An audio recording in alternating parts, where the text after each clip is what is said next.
Desarrollo del autoconocimiento. ¿Somos los seres humanos todos iguales? Claves de autoconocimiento. Conócete a ti mismo, tallado en el oráculo de Delfos. Aquel que gobernará a los demás debe primero ser amo de sí mismo. Messenger. Jerarquía de las habilidades directivas y personales. Estas vienen desde el nivel superior, que es el nivel táctico, donde los síntomas son el manejo de estrés, hasta que llegamos al nivel estratégico, donde tenemos el manejo del estrés, la administración del tiempo, establecimiento de prioridades y metas, para llegar por fin hasta el autoconocimiento, y entonces así conocemos las raíces de los problemas. El enigma del autoconocimiento es la búsqueda de un requisito para el crecimiento personal. Evitamos buscar esta información acerca de nosotros mismos porque podría hacernos sentir inferiores. Y esto es verdad, señores. Por eso es que este módulo es como una bofetada para todos nosotros, porque nos obliga a autoconocernos, a ver que no somos tan campeones como creemos, y nos destapa todas nuestras debilidades. Pero es parte, señores, del conocerse a uno mismo, y por eso es importante que tomen este módulo en serio. La línea sensible es el punto donde los individuos se vuelven defensivos. Es cuando enfrentan información acerca de sí mismos que es incongruente con su autoconcepto. Más de alguno sabe que se pone en forma defensiva cuando te empiezan a sacar las cosas y no te gusta porque te están tocando la verdad. Y de veras que la verdad duele, señores. Es menos probable que se cruce esta línea sensible cuando la información que se presenta es verificable, predecible y controlable, y donde se revelan aspectos de uno mismo. Cruzar la línea sensible. Cuando los individuos se sienten amenazados, cuando enfrentan información incómoda o cuando se crea incertidumbre, tienden a volverse rígidos, se agachan, se protegen y evitan los riesgos. La respuesta de amenaza normalmente es la rigidez. Identifiquen una ocasión en la que ustedes han estado así, señores. Y es que al final tenemos que tener comprensión y apreciación de las diferencias individuales. Señores, aceptemos una cosa, que todos somos diferentes. No nos hemos convertido en un crisol, sino en un precioso mosaico con gente, creencias, anhelos, esperanzas y sueños diferentes. Cuando aceptamos que todos somos diferentes, entonces invitamos al resto de las personas y a nosotros mismos a hacer un esfuerzo mayor para comprenderlos, a buscar las distintas fortalezas que cada uno tiene para aprovecharlas como equipo, o para comunicarnos y entender las distintas debilidades que cada uno tiene para cubrirlas como equipo, o para entender que no debes de tocar esas posiciones donde entonces la gente se va a poner rígida en tu comunicación. Y si tú entiendes tus debilidades y trabajas sobre ellas, cada vez menos vas a poder ser atacado y sentirte que te están vulnerando tus derechos. Porque en esta vida tenemos que comprender y apreciar las diferencias individuales. Otra razón importante para enfocarse en el autoconocimiento es que sirve para desarrollar la capacidad de detectar las diferencias importantes entre las personas con quienes uno interactúa. Hay que saber manejar la diversidad, y esto persigue dos objetivos. Uno, ayudar al individuo a entender mejor su singularidad como individuo, y dos, le ayuda a identificar, valorar y utilizar las diferencias que encuentre en otras personas. Formación de equipos a partir de la diversidad. Parte del trabajo final. Algunos de los ejercicios de este capítulo requieren que usted discuta sus experiencias con los demás, como se los dije en la reunión de ayer. Esto se debe a que invitar a otros a que participen en el proceso de la comprensión de uno mismo será un aspecto crucial del crecimiento personal. Van a tener que hacer una evaluación del autoconocimiento, una evaluación de la inteligencia emocional y indicadores de estilos cognitivos. Comprensión y apreciación de las diferencias individuales. Concentrarse en las diferencias. Las diferencias nos ayudan a entender las fuentes potenciales de los malos entendidos entre las personas y nos dan claves acerca de cómo podemos trabajar juntos y de forma eficaz. No hay que concentrarse en las distinciones porque las distinciones en cambio crean barreras sociales entre los individuos con el propósito específico de generar ventajas y desventajas. Ejemplo, desestimar la opinión de un compañero de trabajo utilizando el argumento de que es un miembro de la vieja ola, es del de marketing, es mujer o no tiene un título universitario está creando una distinción.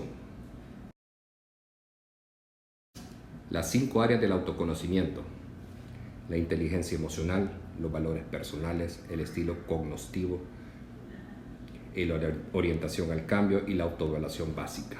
La inteligencia emocional es la capacidad de manejarse a uno mismo y de manejar las relaciones con los demás. Valores personales son el centro de la dinámica del comportamiento y tienen un papel muy importante al unificar la personalidad. El estilo cognitivo, la forma en que los individuos reúnen y procesan la información. La orientación al cambio se enfoca en los métodos que las personas utilizan para lidiar con el cambio en su ambiente.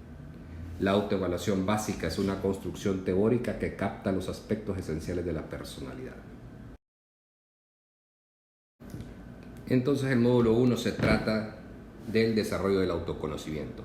Nosotros tenemos que entender que vamos a ver inteligencia emocional, valores, estilo cognitivo, actitud hacia el cambio, autoevaluación básica de habilidades directivas, inteligencia emocional, estilo de aprendizaje, dilema ético, personalidad, manejo del estrés, FODA, comunicación de apoyo, forma de aprender el PNL, programación neurolingüística, orientaciones vitales del IFO, manejos de conflictos y dominancia cerebral. Desarrollo del autoconocimiento. Principios, valores y desarrollo del razonamiento moral aplicados a un caso de dilema ético.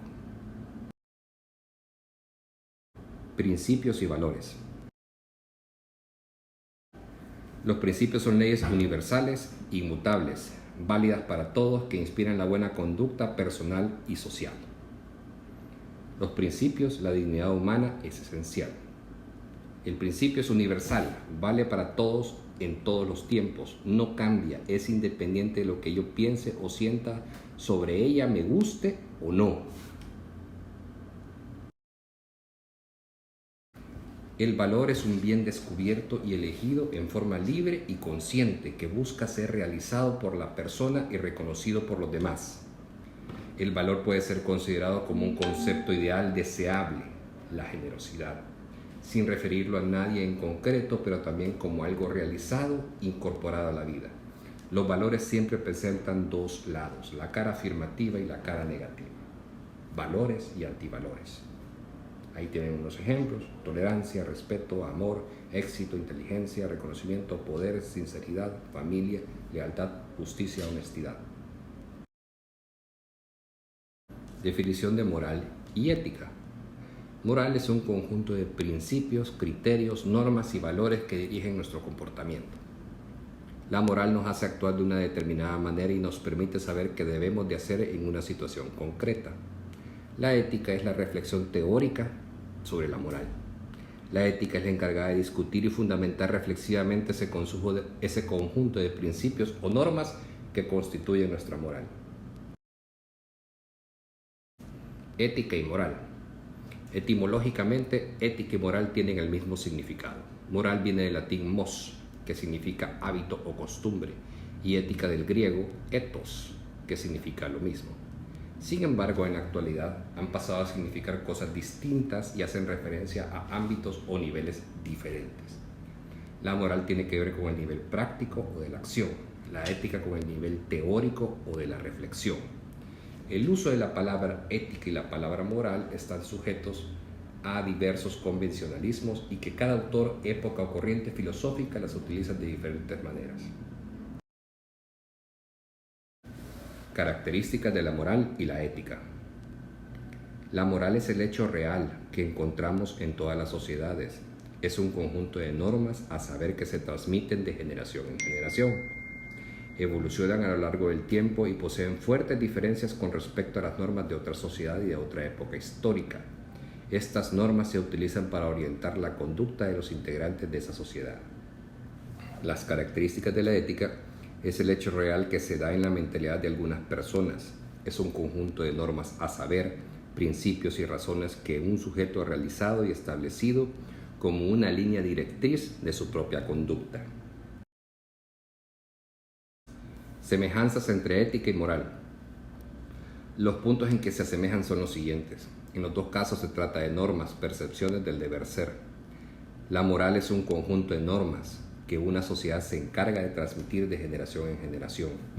La ética es un conjunto de normas que un sujeto ha esclarecido y adoptado en su propia mentalidad. Diferencias entre moral y ética. Primera, la moral tiene una base social.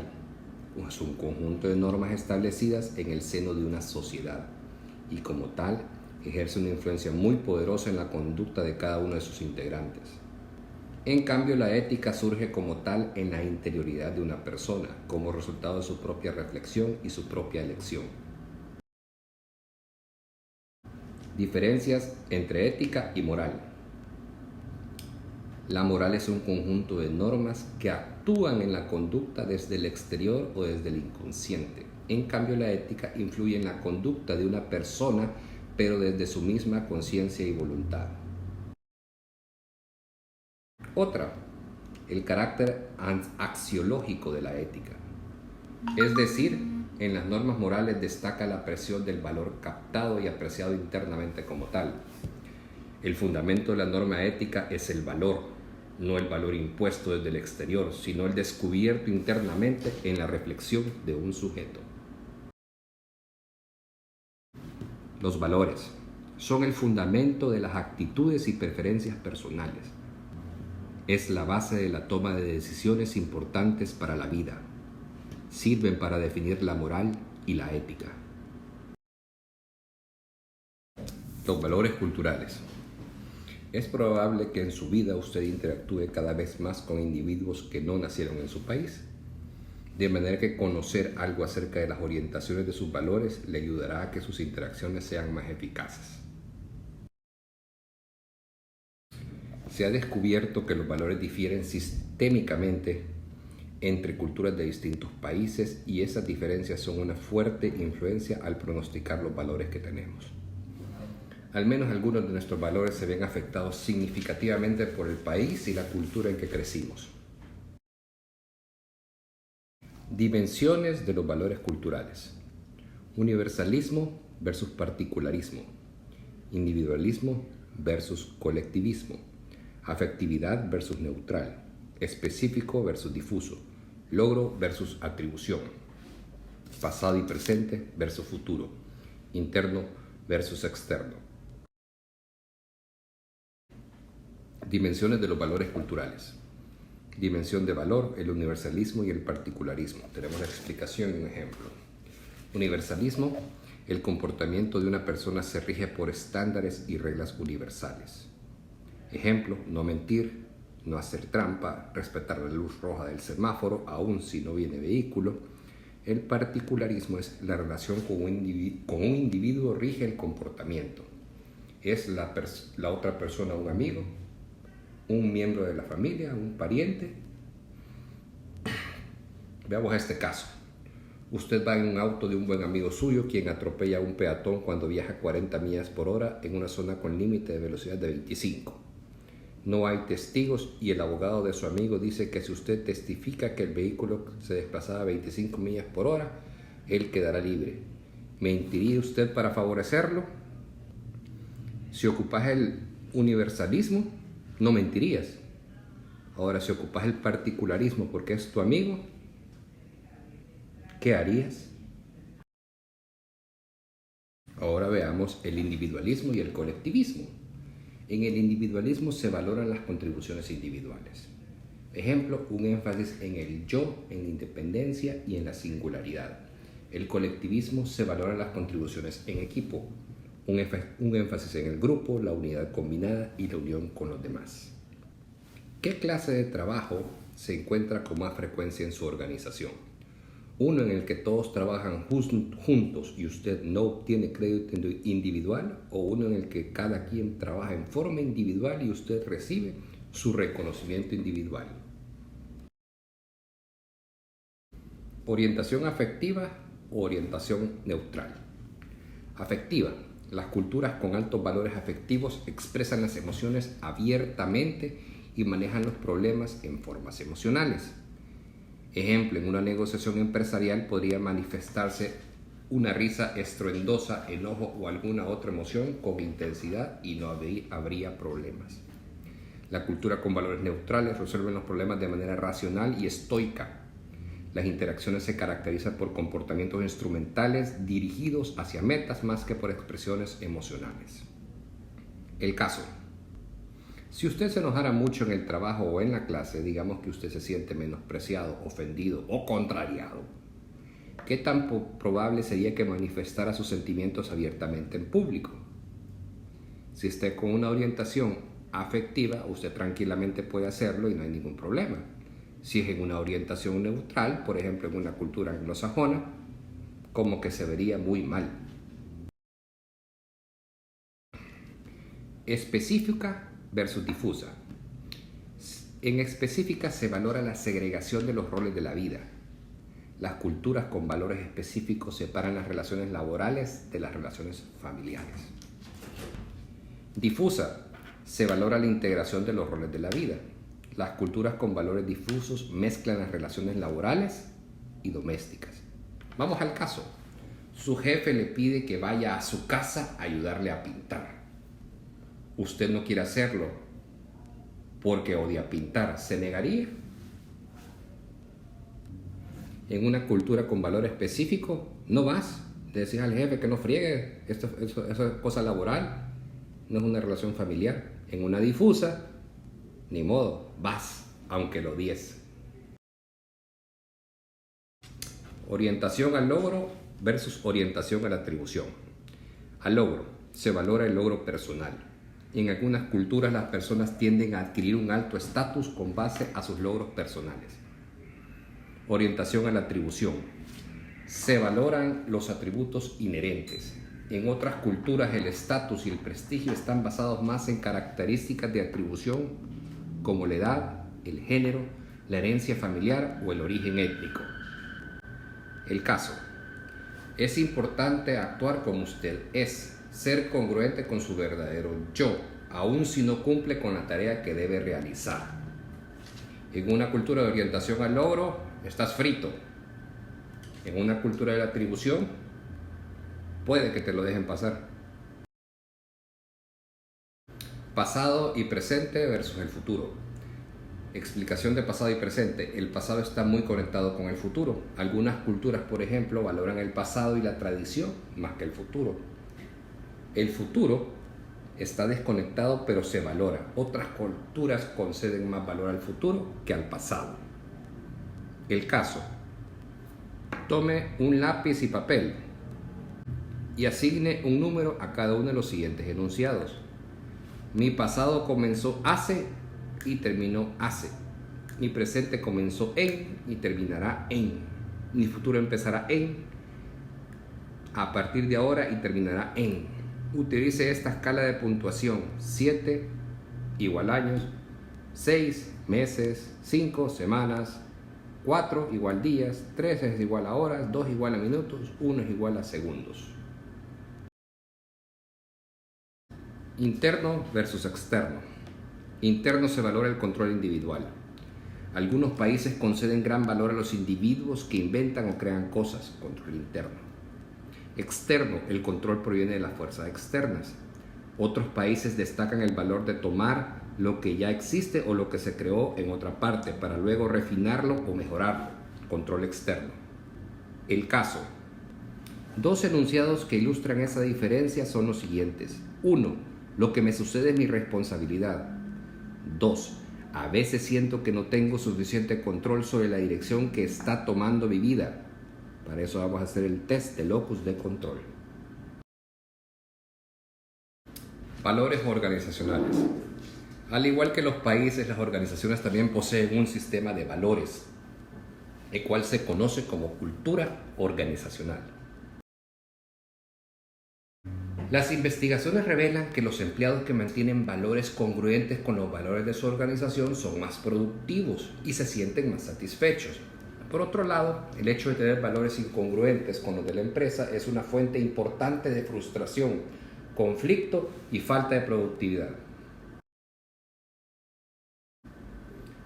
Rockich, en el 73, afirmó que el número total de valores que las personas tienen es relativamente pequeño y que todos los individuos poseen los mismos valores, pero en distintos grados. Ejemplos: todas las personas valoran la paz, pero para algunos tiene mayor prioridad que para otros. Valores terminales y valores instrumentales.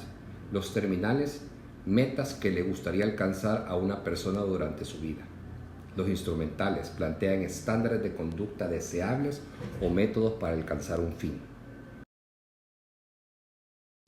Entre los terminales tenemos respeto por sí mismo, seguridad de la familia, libertad, sentido de logro, felicidad. Entre los instrumentales es honesto, responsable, capaz, ambicioso, independiente. Los valores terminales son personales, por ejemplo la paz interna, o sociales, por ejemplo la paz mundial. Un aumento en la prioridad de un valor personal tiende a incrementar la prioridad de otros valores personales y a disminuir la prioridad de valores sociales. Por el contrario, el incremento en la prioridad de un valor social tiende a aumentar la prioridad de otros valores sociales y a disminuir la de los valores personales. Las personas tienden a diferenciarse por el grado en el que se orientan hacia el yo, frente al grado en que se orientan hacia los demás y sus valores. Valores deseables para los directivos: sentimientos de logro, respeto por sí mismo, una vida cómoda, independencia. El liderazgo moral: distinguir el bien del mal y optar por hacer lo correcto, buscar lo justo, lo honrado y lo correcto con la práctica del liderazgo. Yo creo que todos tenemos ese problema del angelito y el diablito hablando al lado, ¿verdad? Madurez de valores. El comportamiento que muestran los individuos, esto es, los medios utilizados para lograr sus fines valorados, es un producto de su nivel de madurez de sus valores. Este es mi título de periodista independiente y un gran dólar, ¿verdad? Gran pluma vendida. El modelo de Kohlberg. Este modelo se enfoca en la clase de razonamiento que se utiliza para llegar a una decisión acerca del tema que tiene connotaciones morales o de valores. ¿Cómo funciona el modelo? El modelo consiste de 3 importantes niveles, cada uno de los cuales contiene 2 etapas. Las etapas son secuenciales, no se pueden avanzar a otra etapa sin pasar por la etapa anterior, y cada etapa representa un nivel más alto de madurez. La etapa preconvencional centrada en el yo, la convencional, la obediencia, y la postconvencional, principios. Los 3 niveles del desarrollo moral personal. Nivel 1, preconvencional. Sigue las reglas para evitar el castigo. Actúa por interés propio. Obediencia ciega a la autoridad por su propio bien. Pasamos al nivel 2, convencional. Vive bajo las expectativas de los demás. Realiza tareas y obligaciones del sistema social. Defiende las leyes. Y el nivel 3, postconvencional, sigue sus principios universales interiorizados de justicia y derecho. Mantienen en equilibrio el interés personal y el interés por los otros y por el bien común. Actúa de manera ética e independiente, sin importarle las expectativas de los demás. Nivel preconvencional, centrado en el yo. Obedecen la autoridad y siguen las reglas para evitar consecuencias personales perjudiciales o para satisfacer intereses personales inmediatos.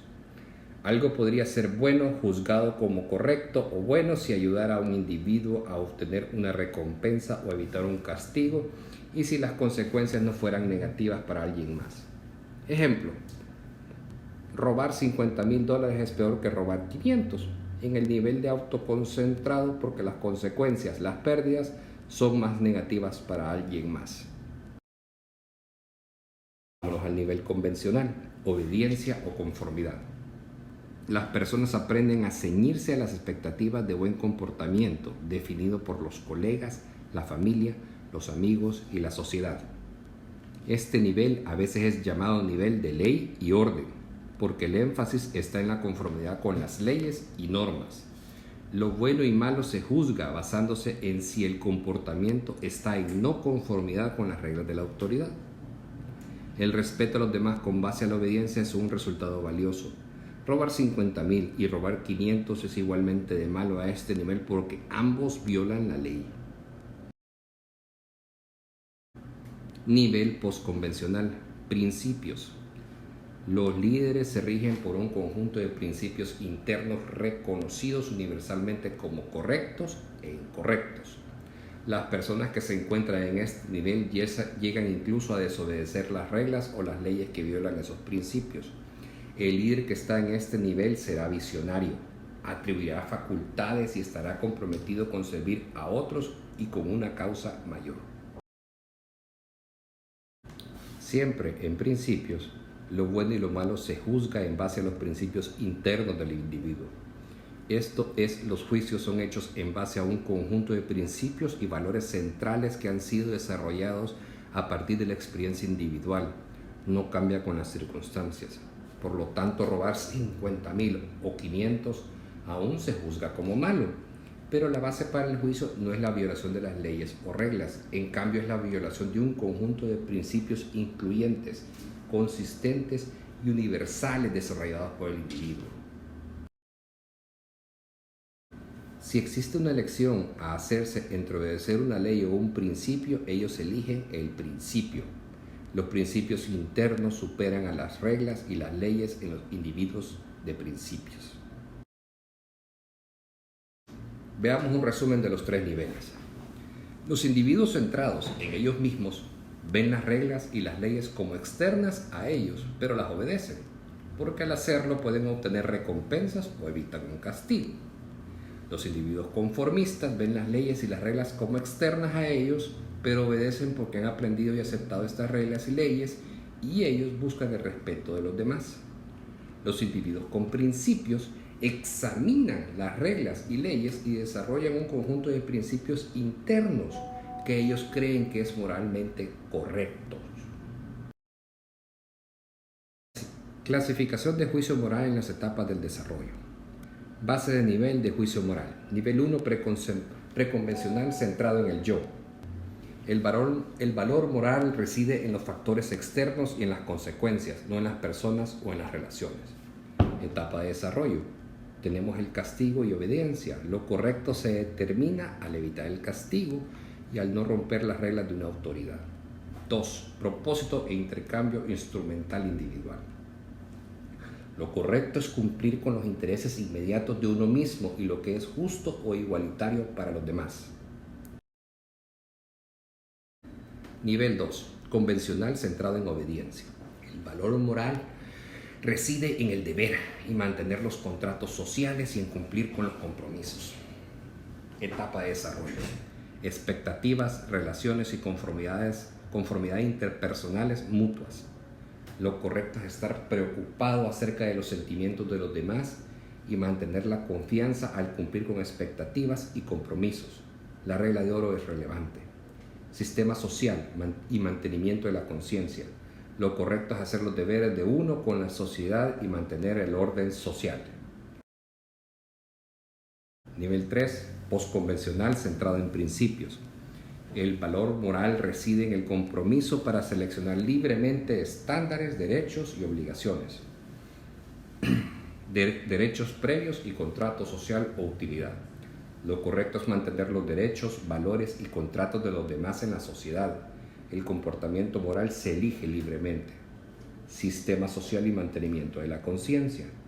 Lo correcto es guiado por los principios éticos internos universales. Cuando las leyes violan los principios, se ignoran las leyes. ¿Qué es un dilema moral? situación real o imaginaria en la que entran en conflicto dos valores morales, ante los que se debe elegir un curso de acción. Ahí tenés el ejemplo entre la manzana y el pastelito. ¿Qué querés, la manzana que es saludable o el pastelito que es más rico, pero tiene un montón de azúcar? Pero tiene fresitas y parece que hay algo más ahí que puede hacer que que sea saludable, pero todavía el azucarón de ahí abajo. ¿Qué elegirías? Caso de reflexión. En Europa vive una mujer que padece de un tipo especial de cáncer terminal y va a morir pronto. Hay un medicamento que un farmacéutico de la misma ciudad acaba de descubrir y que los médicos piensan que la puede salvar. La medicina es cara porque el farmacéutico está cobrando 10 veces lo que le costó hacerla. Juan, el esposo de la mujer enferma, acude a todo el mundo que conoce para pedir prestado el dinero, pero solo ha podido reunir la mitad de lo que cuesta. Le dice el farmacéutico que su mujer se está muriendo y le pide que le venda el medicamento más barato o le deje pagar más adelante. Este se niega y ante esto Juan, desesperado, piensa en asaltar la farmacia para robar la medicina para su mujer. A ver, señores, hay que evaluar todo esto de todos los casos y la respuesta, que si yo les pusiera esto en una pregunta de examen, no puede ser yo hago lo último, asalto y se acabó, porque es lo correcto. No es la respuesta correcta. Elaboren una respuesta, señores, basada en todas las herramientas que hemos visto. ¿Ok? Ubiquemos la conducta de Juan en los diversos niveles del desarrollo moral de Kohlberg. En el preconvencional, Juan debe robar siempre y cuando nadie lo descubra. En el convencional, Juan debe robar y eso permitirá que la esposa se dé cuenta de lo que él es capaz de hacer por ella. Y en el de principios, Juan no debe de robar a pesar de las condiciones, porque un acto así perjudicaría el bienestar de la sociedad. ¿Qué harías tú si fuera Juan? Ejemplos recientes de toma de decisiones poco éticas. Aquí en El Salvador, el caso Récord, el caso de la construcción de la Boulevard Diego de Holguín, los casos de donativos China Taiwán, caso Cel Enel, caso El Chaparral. ¿Qué piensan ustedes de ellos? ¿Qué tal si les pongo una pregunta de esto en uno de los exámenes y necesito que me las respondan? No pueden responder estuvo bien, estuvo mal. Tienen que responderlo de acuerdo como vimos en el slide anterior. Así, estructurado. Y después pueden ponerme por el cual ustedes dirían y por qué. Toma de decisión ética y valores. La mayoría de los gerentes se sienten presionados a arriesgar estándares personales para lograr las metas de la empresa. El conflicto entre maximizar el desempeño económico y el desempeño social. Estándares para la toma de decisiones éticas. Prueba de la primera plana. Prueba de la regla de oro. Prueba de la dignidad y la libertad. Prueba del trato igualitario. Prueba de ganancia personal. Prueba de congruencia. Prueba de justicia de procedimientos. Prueba de costos-beneficios y prueba del buen dormir. El estilo cognoscitivo es una inclinación que tiene un individuo de percibir, responder e interpretar la información de una manera determinada. Dimensiones del estilo cognoscitivo. Estilo de conocimiento. Dan más importancia a los hechos, los detalles y los datos. Se concentra en la lógica. Estilo de planeación. Dan más importancia a la estructura, la preparación y la planeación. Se concentra en las reglas y los procedimientos. Estilo creativo. Prefieren la experimentación, el pensamiento poco racional y la creatividad se enfoca en la lluvia de ideas y en la espontaneidad. Y finalmente, actitudes hacia el cambio. Los individuos que hoy egresan de las escuelas de administración enfrentarán un entorno diferente al que cualquier persona ha enfrentado antes. Y eso es cierto, señores. Ya ayer estábamos comentando que después de esta situación del coronavirus a nivel mundial, el mundo va a cambiar drásticamente.